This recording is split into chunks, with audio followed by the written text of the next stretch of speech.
So, hello and welcome to Budget Model Railways. And today I thought I would do a little bit of a layout tour because a couple of people commented on various bits of the layout. So I thought I would just do a little walk around really. I've got some locos running around. So over here we've got the goods yard, which has got coal merchants in it. The coal merchants office is just the little Hornby one. We've then got the crane, which some of you will know came from my late father's railway layout in the 1960s. So that's a little bit of a nostalgia piece. And just had to move that because I put the tripod down and there's a train coming around. A grounded van body. So then we move into the bulk of the goods yard and we have a cattle dock, a provender store, which is the ratio kit, fiddliest kit I've ever made, but it does make up quite nicely. I may have to stop the trains running because I'm having to move out of the way of the trains. That's a rather nice Class 60 that I've just got. £40, which I didn't think was too bad at current prices for an immaculate large loco. There's then a lock-up goods shed next to the provender store. And a little weighbridge, which again is a little kit. With a van on. Another little hut here. Move some of the stuff out of the way. Like a little office for the goods yard. And then we've got a loading dock. So the end loading dock was kind of important because it just gave me another thing to do when I do shunting.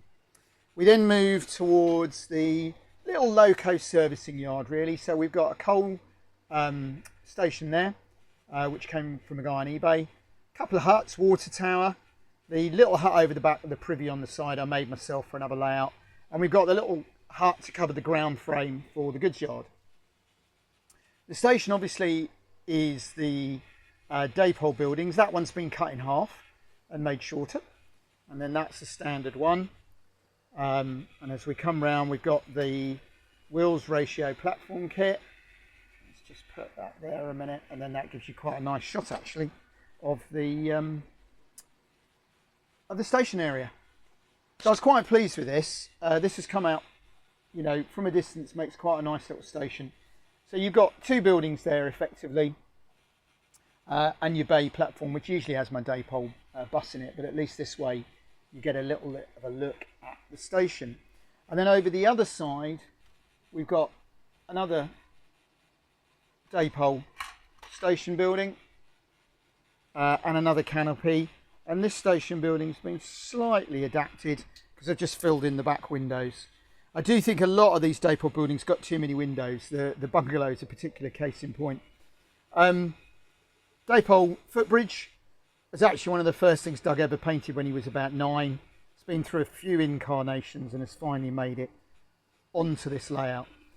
Platforms are just timber with Metcalf card on them. A bit of shot of the loco there. And then another canopy. And then that brings us down to the level crossing. Got to finish a little bit in there. These are just, level crossing came from a spares box from John Winterbourne's old collection. And I spoke at length on the daypole signal boxes and how good they are. We've then got a little pillbox from our 3D range. We do a couple of pillboxes actually. We go up the hill. The Starlight lorry is there because for a great many years I sold shoes, and Starlight was one of the children's brands that I sold, so that's another little nostalgic nod. And interestingly, Doug just started his first proper job, and he got a job by coincidence with Clark's Shoes, selling children's shoes for back to school, which is exactly what I did when I was a little bit older than him. Actually no, younger than him. I was 17 when I started. And also when my wife started was in the shoe trade in Curtis. So a little bit of a family tradition there. So we then go up to the village and we've got the little field with the sheep in and the pond, which was just cheap Poundland varnish, which gave a lovely muddy look. And I am quite pleased with the actual village. I don't know if I can just get the tripod to sit there. Yes, I can. There we go. So that's got a daypole garage over the back. Now that's actually, that and the church were made by me before I got into railways about 12 years ago, actually for wargaming. And then I converted that garage for a layout I never finished into more of a motorcycle showroom. So there's actually a motorbike in the window there. And There's a figure stood in the doorway. The guy in the shirt under the Shell sign actually reminds me of my dad, who is in the motor trade. We've got a bit of a lock-up garage there, and then the rather excellent Daypole shop. But what I've done with that is wrapped it in brick paper rather than trying to pick out the bricks with paint, and that worked quite well. That's quite a good technique. We've got the pub from again John Winterbourne's estate, as it was, his old layout. Fire engine, because I saw it in Classic Rail one day for a couple of quid and couldn't resist it. Then the two cottages there, the thatched ones right and left, came from my father's layout, again in the 1960s, and have sat in boxes until now. And the Daypole Church came off Greenhill Hall, which was the first ever layout me and Doug ever built, which was the one we exhibited for quite a few years, including at Bluebell. So quite a few little nods there. It's quite a nostalgic little village in many ways. The gravestones are just painted card, by the way, with scribbling on to look like the writing. We've then got our wood, little hut in there, and of course then the extension to the wood. So that was actually made in two bits, that hopefully though that's not too obvious. And we've got our little standing stones there, just made out of foam board. And obviously the bridge, which Doug 3D printed for me.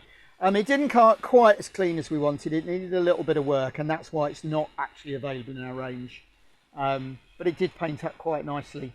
I didn't make that as a lift out, you duck. So far, Doug's hit his head and I've hit my head twice. And as I've mentioned before, my mum, even before she just passed away, was commenting on how she used to crack her head on the one in my dad's layout in the shed.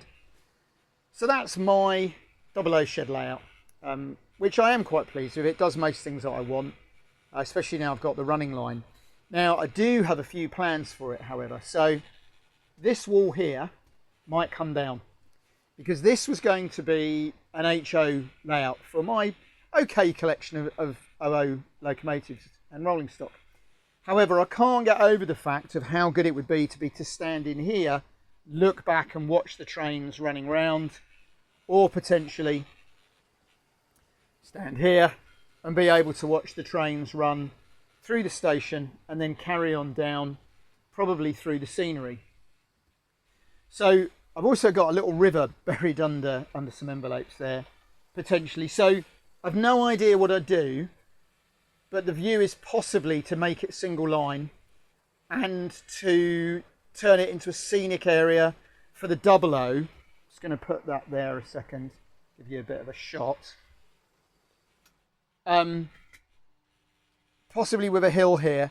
There is enough room there to put the little narrow gauge layout, a little narrow gauge layout, and obviously I've got a box full of narrow gauge 009 stock, so I could put a hill here with its own little 009, which is quite tempting.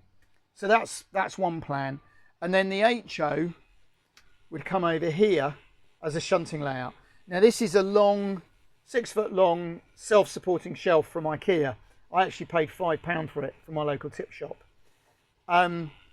So the intention is that might be a shunting layout, so I can just run my, that's 3D printed orders waiting to go out. So I can just run my small collection of HO. So I put that in anyway. As I say, it cantilevers. So it's like this. I've just bought this one from a tip shop. So it has a bracket in there that fixes to the wall and cantilevers it out. They make excellent boards, space boards, because they're very light and very rigid. I just paid £3 from our local tip shop for that. So that's potentially for another layout. So yeah, lots of ideas. That could be the HO. Excuse me panning quickly, I know people don't like it. That could be a big extension for the 00, which I really like the idea of. This would come out, continue the hill, you know, all sorts of things. I have still got the track path there to run a point and run the track out of there. So I could do something with that over the back as well. So lots of plans, but at the moment, quite happy with it the way it is.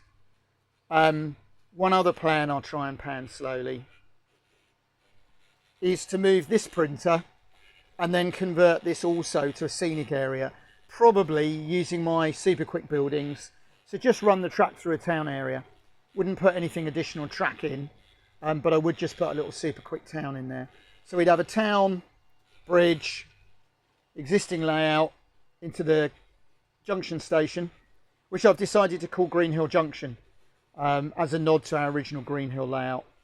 And then out through there, round there through a scenic area. So lots to do, lots of plans still, but I am also just enjoying running trains around my layout. So that's the excellent Hornby Bagnall, £41 currently, the BR version. So they're not a bad little loco for that price. In fact, you can still get for around £65, £70 one of those with 3 or 4 wagons, which makes it quite a good price at current prices. So there we go. Thought you might just appreciate an overview of actually what goes on in my layout, what there is. Thank you as always for watching and commenting, and we'll do some more layouts again soon and some more videos.